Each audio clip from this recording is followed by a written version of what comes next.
Okay, I don't know how much I can do, but anyway, we'll do few things. But before that, let me tell you about the pattern of the question. I think by now from your class teacher, you might be knowing the how it is gonna conducted PT3 with the three different sets, right? So that part I don't have to explain. Yes, you already have, you all are aware of that, right? It's in different sets, right? Everyone is now. You told Jopal and I when we were in class. I don't think everyone else knows. Okay. I think, yeah, maybe Girijama might have forgot to explain to you. It's actually in sets. You will be getting different sets, but that is nothing to do with you from your side because it will be pre-assigned to you. You will be getting like a normal, you will be getting notification, you will be getting the question paper, like questions. It's in forms and you will do normally. The only thing is that the question paper you are writing, like you are attending, may not be the same with the other one. Okay, so here as like normal in all the subject, chemistry also is a 30 marks paper for 1 hour maximum. You won't need that much. And in chemistry, I'm just explaining the chemistry pattern, okay? It may be different from different subject. In out of 30 marks, there are, all of them are MCQs, but some of them carries 1 mark and some of them carries 2 marks. Okay, so that means 5 questions, 4 to 5 questions are there almost, which carries 2 marks. That is mostly related to the numericals. That means you literally have to solve it to get the answer. That means looking into this options, you won't be able to choose the answer immediately. You have to solve. Then you will have to get the correct answer. Then only you will be able to choose the option. So that kind of questions are there. 4 to 5 questions, such questions are there, which carries 2 marks. Other than that, it's like a normal 1 mark MCQ. So almost 20 questions or 22 questions carries 1 mark, and 4 questions, I guess, 4 or 5 questions carrying 2 mark. Okay, so that is total mixing up to 30 marks. This is how you will get it. And as you are aware, most of you might be aware of the change in the pattern of question paper for CBSE grade 12. And as per that, in your question paper, because in our school we follow the same pattern of grade 12. So based on that, this time there are 2 passage-based questions are being introduced, which was not there in the CBSE pattern before. Before also they were having multiple choice, few of them, assertion and reason last year. Last year board exam was having all these things. This year also there is MCQs, there is assertion and reason. But as a change, there is two questions, that is first and second question, which is a passage based. It's just like a passage will be given about a content and you have to answer, I think, 4 multiple choice based on the passage. And it's like a normal multiple choice, but you need to go through the passage to write the answer of that. Okay. So that kind of questions is newly introduced. So that pattern is also will be there in your PT3. You will be given a passage. Say example, if it's an organic, they will be explaining about the something in organic IUPAC, because in PT3 there is only IUPAC naming system for you. So they will explain something in the passage, and you may have to answer those questions from the related to the passage. Or if it's a thermodynamic related, they may explain about enthalpy or entropy as a passage, and using that passage you will be able to find the answers of next 4 multiple choice question. So that is a newly introduced question type in PT3 compared to your PT2 or any other previous examination. So that is the only change. Other than that, other normal MCQs are there. Then assertion reason questions are there. That is there already. But this is an additional change on that. Okay. So please don't get Ma'am, confused by will yeah. there in boards will there be a passage for both, like each subject, like for physics and for chemistry? I'm not aware of what are the changes for the physics, because it for each subject it is different, Okay. and I'm Because not completely sure. last year for boards we had passage, but only one of the subject. For your grade 10, right? That is Yeah. different. In grade 12, they never had a passage all these years. They were having just multiple choice was introduced only, I think, 2 years back. and assertion reasons was introduced last year, like again 2 years back, like last to last year. Like that, the changes is happening in the like within last 2 years only these much change. Before that, before last to last years, it's like only 1 mark question mean it is just a 1 mark answer type question. There is no multiple choice. There is no what you can say assertion reason all these years.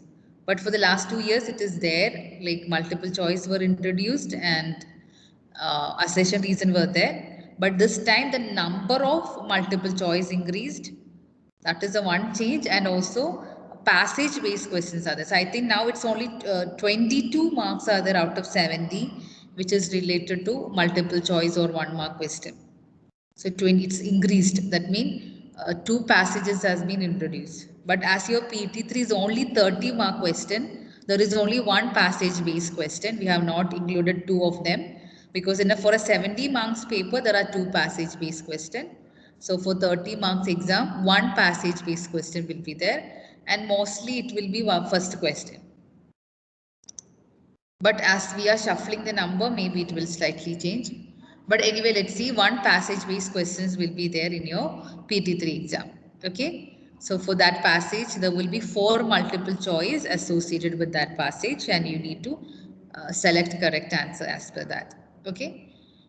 So this is how the pattern of PT3, this is the only new change, that is a passage based question is introduced. Other than that, normal MCQs, passage based, assertion and reason MCQs are there, and 2 marks and MCQs are also there.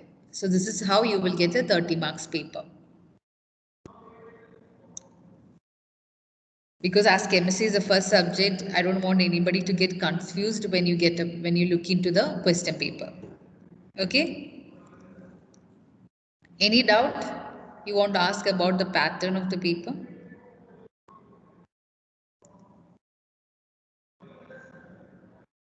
Clear? Can I get some response? Yes, ma'am. Yes, ma'am. Okay. Then in thermodynamics, you may get numericals and as well as concept-based questions. So I've got few questions. I don't know whether I'll be able to finish discussing everything in this period. Yesterday I have uploaded one worksheet for organic. Please solve those worksheets. Okay. So a detailed worksheets in thermodynamics was given immediately after when we completed thermodynamics. So that is a one important worksheet. Then in winter break, you are given a winter holiday homework. I can see only very few has uploaded in the link. Please, I will request others also to please upload it. And it will be for their internal assessments. That will be before the final exam. There will be some internal assessment like marks.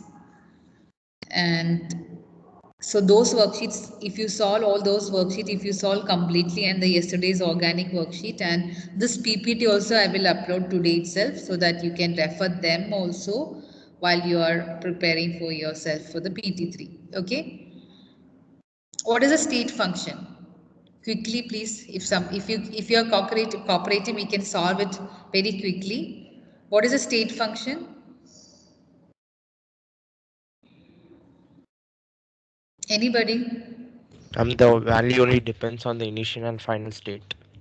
Yeah, the properties of the function which depends on the initial and the final state of a system. Okay. What do you mean by state of a system?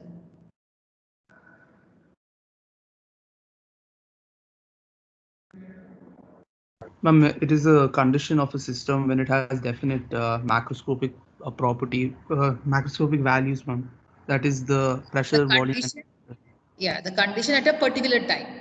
Okay, the condition of at a particular time describing with some macroscopic properties, or you can say some variables, say volume, temperature, pressure. You're saying that at this particular temperature, the system's what you can say, pressure is this, energy is this, like that. If you're describing, that is what the state of a system, that the condition at a particular time. Extensive properties. What is an extensive property? Extensive and intensive. Extensive is properties that are dependent on the path taken. Extensive, that is state and path function, right? Extensive and Depending on the amount of substance present in the Ma'am, system. properties that depend on the quantity of the substance. yeah, quantity or amount of the matter present. That is what extensive. And example is volume. Volume depends on the amount. Intensive means it's just like that. It is independent of the quantity. Say example, pressure, color, density, all that thing is intensive property. And internal energy, last one. It is a sum of all the energies within a system. Yeah, correct. It is a sum of all the type of energy associated with the system. It is sum of maybe rotational energy, translational energy, a lot of things there. That is what internal energy, and represented with the letter U, capital letter U. Okay. Moving to question number 2. In the following cases, you need to identify whether there will be an increase or decrease in the internal energy. Okay. So the first condition, heat transferred to the surroundings. Heat transferred. Decreases. Internal energy decreases because the system is giving the energy to the surroundings. So internal energy of the system decreases. Kind. Work done on the system. Internal energy increases. Internal energy increases. Okay. Increases. Third one, work done by the system. Decreases. It decreases. Internal energy decreases. Yeah, very good. Because again, the work is utilizing the energy, using the energy, they are doing some work. Okay. Question number 3. It's again a quick question. You don't have to do any calculation. A system absorbs 400 joule heat and work is done on the surroundings 150. Calculate the change in the internal energy. 250. Positive. Yeah, 250 because see, delta U is equal to Q plus W, and always look into the sign. Work is done on the system mean it is negative. So it will become negative W and it will be Q minus W. Q is absorbing. Absorbing mean positive. So final will be Q minus W. 400 minus 150 means 250.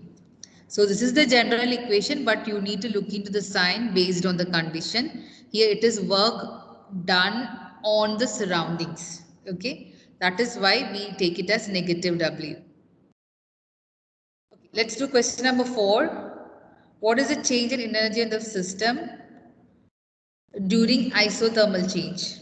Will be 0, right? During isothermal process, the internal energy. 0. What will be the value of delta U and delta S for an isolated system?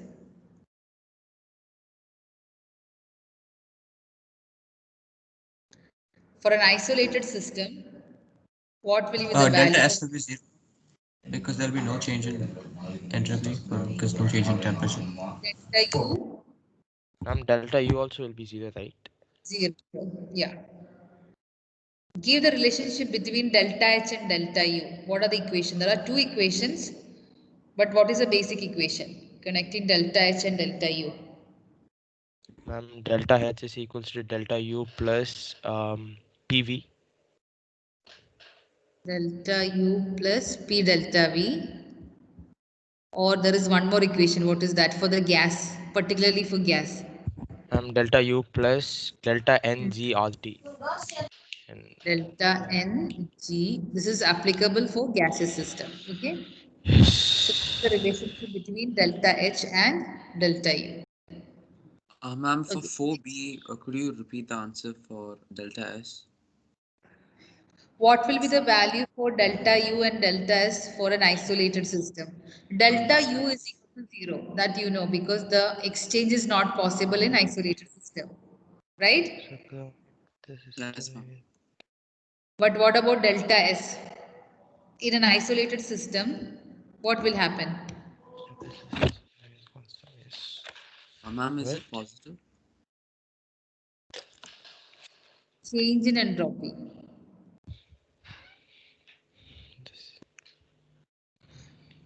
In an isolated system, one thing is for sure, you cannot have a decrease in entropy, right?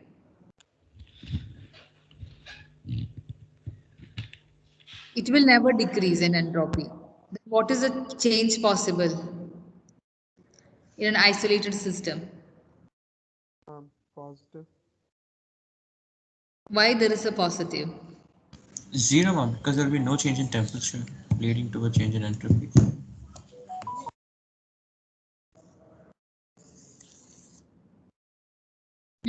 Why there is zero change in entropy? Because heat cannot be exchanged in an isolated system, and heat is the only thing that can affect the entropy of the system. Or you can I say think. it will come to an equilibrium, where equilibrium is a state where the entropy is maximum. Entropy is maximum mean no more change is possible for entropy, right? Yes, ma'am. Yeah.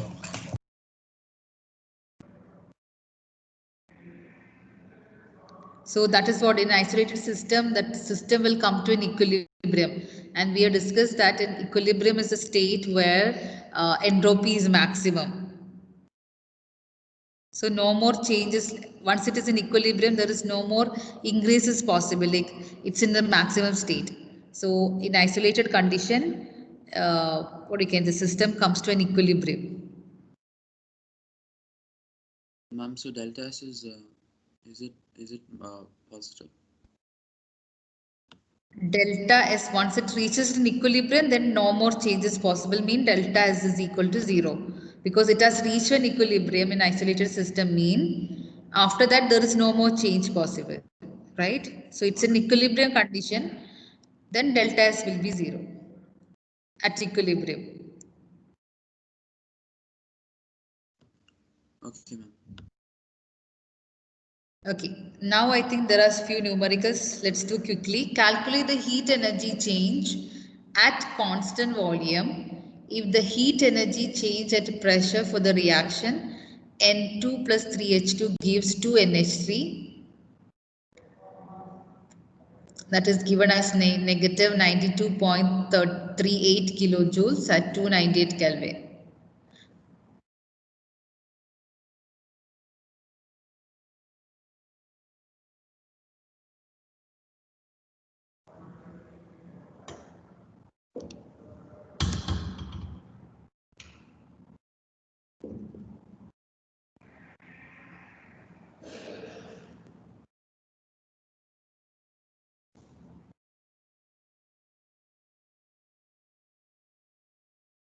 Ma'am, free expansion of gas is not coming, right?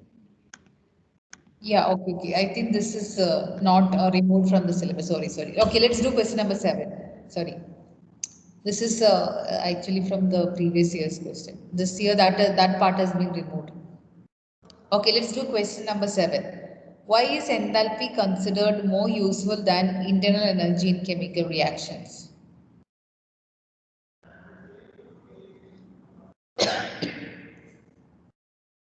Why is enthalpy considered more Is it useful? because enthalpy only looks at heat, while internal energy looks at both like mechanical energy and work, heat, everything together?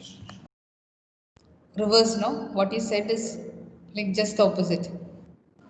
Enthalpy considered more useful than internal energy. So internal energy is less looking Yeah, into that's the what I'm energy. saying. So heat looks at only one thing, while internal energy looks at everything else. So enthalpy is much more useful in that case in thermodynamics. If you look into the equation itself, you will get delta H is equal to delta U plus P delta V. So it's enthalpy is sum of internal energy and pressure volume work done. So we'll give you, like it's giving you the energy plus work. Both the sum, like you are getting that information, that is what you're getting in enthalpy. But internal energy is just the measure of energy. They're not talking about the work done by the system or on the system. Pressure, volume, work, nothing is mentioned. That is why enthalpy, using that equation itself, you can explain that. Enthalpy considered as more useful. Got it. Okay, question number 8. For the reaction NH4Cl giving 2 NH3 and HCl, the enthalpy change and the entropy change is given 177 and 285 joules per Kelvin per mole. Calculate the free energy change at 25 degrees Celsius and predict whether the reaction is spontaneous or not. So what you have to calculate is delta G. What is the equation connecting delta G, delta H and delta S? What is the equation connecting all these things? Delta G is equals to delta H plus T delta S. Is it plus or minus? It's minus, right? Minus. It is minus T delta S. Okay. Delta G is equal to, all the information is given. You have to calculate delta G. And from the value of delta G, you can say spontaneous or non-spontaneous. For a reaction to be spontaneous, delta G should be Less than 0. negative. Yeah. For spontaneous. If you are getting a negative value, then you can say the reaction is spontaneous. If you are getting a positive value, then the reaction is non-spontaneous. If you are getting 0, then what it is? At equilibrium. At equilibrium. Okay. So calculate delta G. Both the values are given. This is delta H and this is delta S. But look into the units, you can see delta H is in kilojoule per mole, but delta S in joule per Kelvin per mole. Okay, so you need to make both of them of same unit to make any subtraction or addition, that kind of calculation. So keep that in your mind. The temperature is converted to Kelvin scale because 25 is in degrees Celsius, so it will be 298 Kelvin. That also you need to do. And let me know what is the final answer.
Anybody got the answer?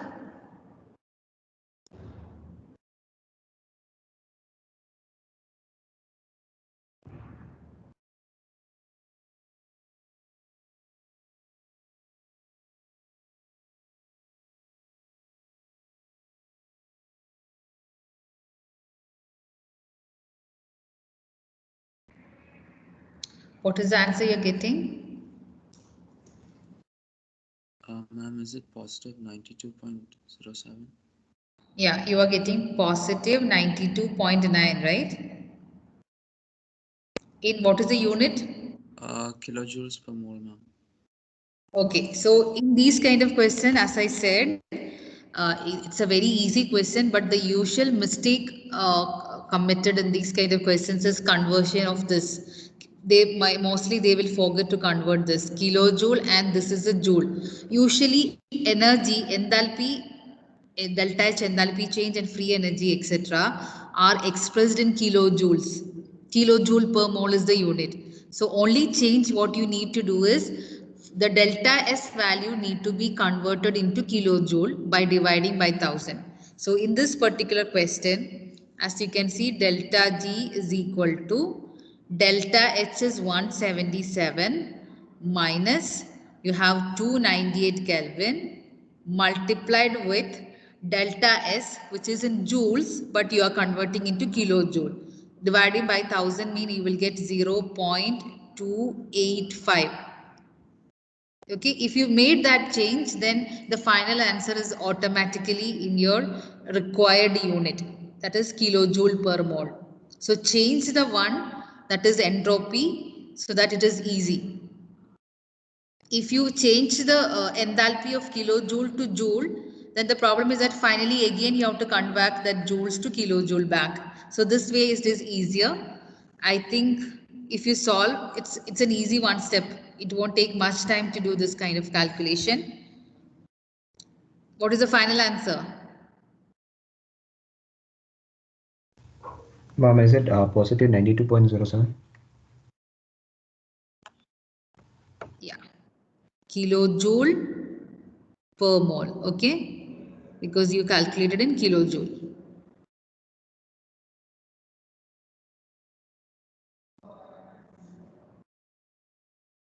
Kilojoule per mole. So what kind of answer you're getting? It is positive mean. Reaction is Non-spontaneous. non-spontaneous. Okay, reaction is non-spontaneous. Okay. Ninth question is a direct question for stating the Hess's law of constant heat summation. So I'm just leaving that part. Let's do the question number 10.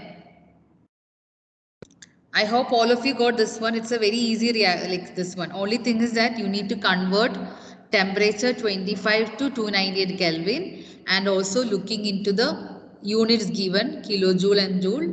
So always convert entropy to kilojoules by dividing by 1000. Then you will get your answer quickly. 92.07 in this case. Okay. I hope all of you got it clearly. Okay, then let's do the question number 10.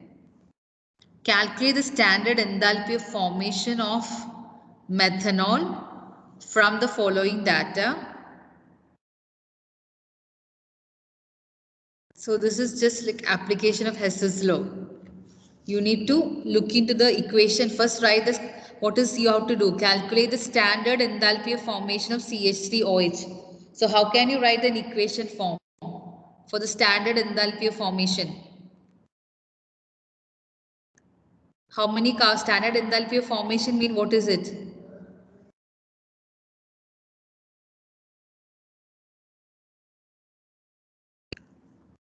Am I audible there? C plus 2H2 plus half O2. C plus 2H2 plus half O2 giving CH3OH. Enthalpy of formation mean it is the formation of 1 mole of a substance from its element under the standard state and condition, right? So you have carbon in solid state, hydrogen in the gaseous state, and oxygen in the gaseous state, and you are getting methanol in liquid form. So it's a formation of 1 mole of a compound.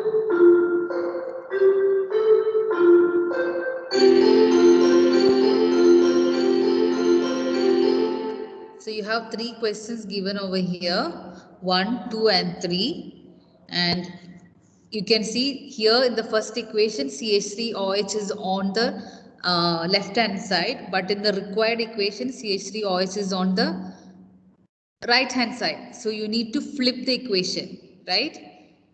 Reverse the equation. Yes or no? So what changes you have to do? You have to reverse equation 1. In equation 2, is there any change required? No. And equation 3, any changes required? Multiplied by 2. Yeah, so here this should be multiplied by 2 because you have 2 H2 and here there is only 1 hydrogen.